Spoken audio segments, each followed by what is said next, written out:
YouTube, welcome back to another video, and today we're going to be going over NFL mock draft.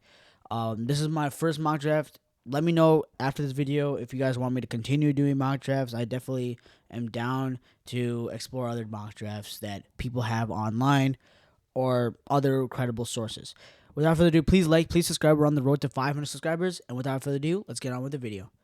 So, to start off, round one, obvious pick, right? Caleb Williams goes to the Chicago Bears. I think this is very likely because the Fields rumors are going high that he's going to get traded to Atlanta. And you know what? As a Bears fan, I'm over it now. Like, if we get Caleb, we get Caleb.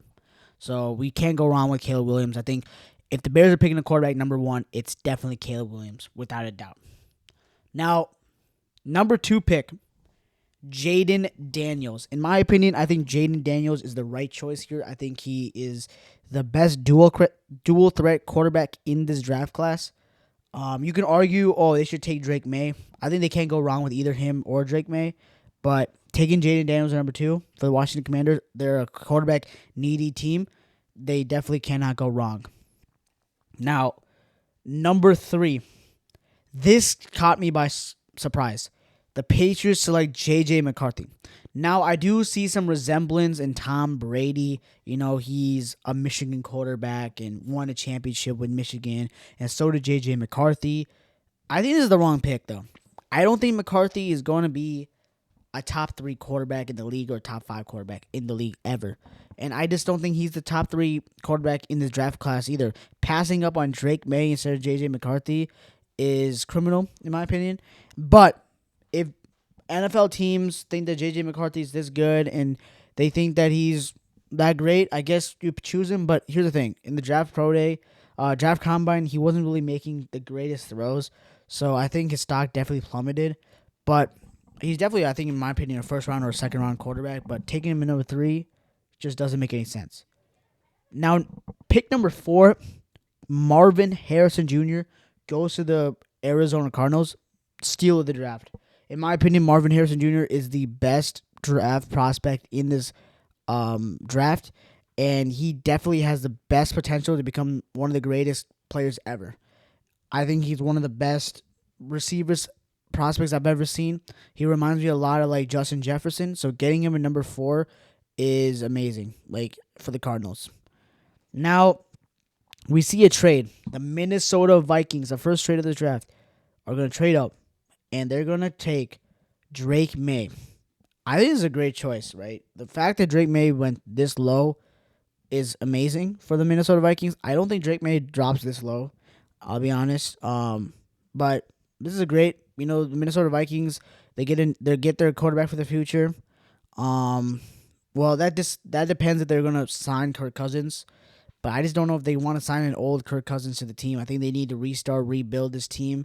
And Drake May would have definitely great players to throw to. He would have Jordan Addison and Justin Jefferson to throw the ball to. So you definitely trade that pick and get Drake May. I think this is a great pick. Pick six, the Giants chose Olu Fenchanu. I think it's a great choice. But let's be honest. The Giants need. I think they either need a wide receiver or offensive lineman. So they can't really go wrong with either. Olu Fashanu is probably the best pass blocker in this draft. So taking him at number six, I have no problem with that. Now, pick seven, Joe Alt. I think that's also a really good pick. Really good run blocker. He's 6'8", which is really good. And he would definitely be a great asset to the team because last year they also got Peter Skoronski from Northwestern. Pair him up, build that offensive line, build a line that can help protect Will Levis, who is the quarterback of the future for the Titans. Definitely build around Will Levis and build that offensive line. Now, pick 8. Now, I'm going to disagree with this draft. In my opinion, I think Dallas Turner is better. But Jerry Verse is also a very good choice for the Falcons. He's the second best edge rusher in the draft. He definitely can help the defensive line for the Falcons. They have Campbell and nobody else. So definitely getting an edge rusher would definitely help. They could also go for a receiver, but I just don't think they need a receiver. They have a solid core with Drake London, Kyle Pitts, Bijan Robinson. So I think choosing Jared Verse here would be a good pick. Now, the fact that Malik Neighbors is pick 9 is crazy. I don't think this is realistic, and this is why at the end of the video, the draft grade I'm going to give this draft, it's going to be really low, because how does Malik Neighbors go this low? The guy had 1,700 yards receiving last year with Jaden Daniels.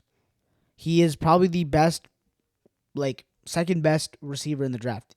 I think I put him over Rome Odunze, but you can argue. But yeah, I think Malik Neighbors should not go to 9. But if you're the Chicago Bears and you somehow land Caleb Williams and Malik Neighbors on the draft, that is a win.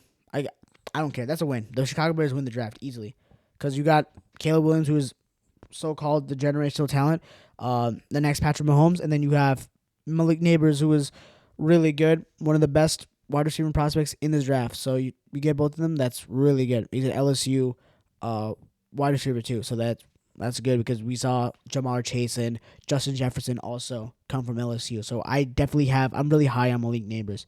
Rome Odunze going 10.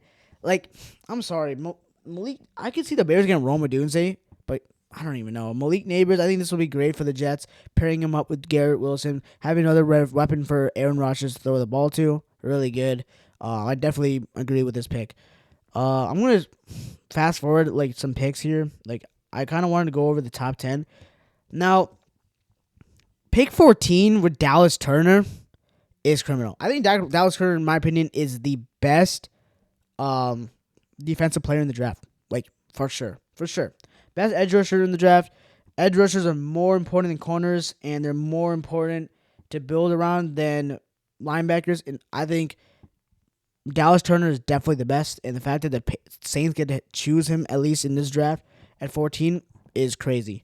Arnold going at 15 would be great. Brian Thomas Jr., so there'll be the Bills would trade to the Seahawks. Trading out to get Brian Thomas Jr. would be really good. He was with Malik Neighbors in LSU, and I think that's a great pairing with him and Stephon Diggs and Gabe Davis. That'd be really good for the Buffalo Bills. Let me see if there's anybody else. Brock Bowers going 21. I guess tight ends are not that valuable, but him with Tyreek Hill, Jalen Waddle, that would be amazing. With Tua would have a lot of weapons. Like, that would be great. Packers get a cornerback, I guess. Pair up with Jair. That might be good. I mean, the Packers are basically like they can draft whoever. Like, their team's already good. Keon Coleman going to the Bucks. I guess pairing him up with Mike Evans, Chris Godwin would be really good. That Baker Mayfield will have unlimited people to throw to. Michael Penix going in the first round. I think he's a second round quarterback, but the Seahawks could definitely sit him under you can definitely sit him under Geno Smith, and that would be really good, in my opinion, because you need to develop young quarterbacks, and the fact that Michael Penix will get to sit under Geno Smith would be really good. Yeah. And then, they end with Xavier Worthy going to the Chiefs. So, overall, in my opinion, I'm sorry I had to run down this whole list because I didn't want to make a 10-minute video. But I think, overall, this draft is kind of unrealistic because, I'm sorry, Malik Neighbors and Rome Odunze are definitely higher picks. I think the Giants would definitely take Rome Odunze or Malik Neighbors. I think Malik Neighbors, in my opinion, is a top 5 pick. And then Dallas Turner falling out of the top 10 is just not realistic. So I think if I had to give a grade for this, I think I'll go for a B-. But you guys comment down below, what's your grade for this draft? And comment down below if you guys want me to make more videos about draft, going over NFL drafts, because I can definitely do that. I definitely love seeing what teams will probably do. And that's going to wrap it up for the video. Peace.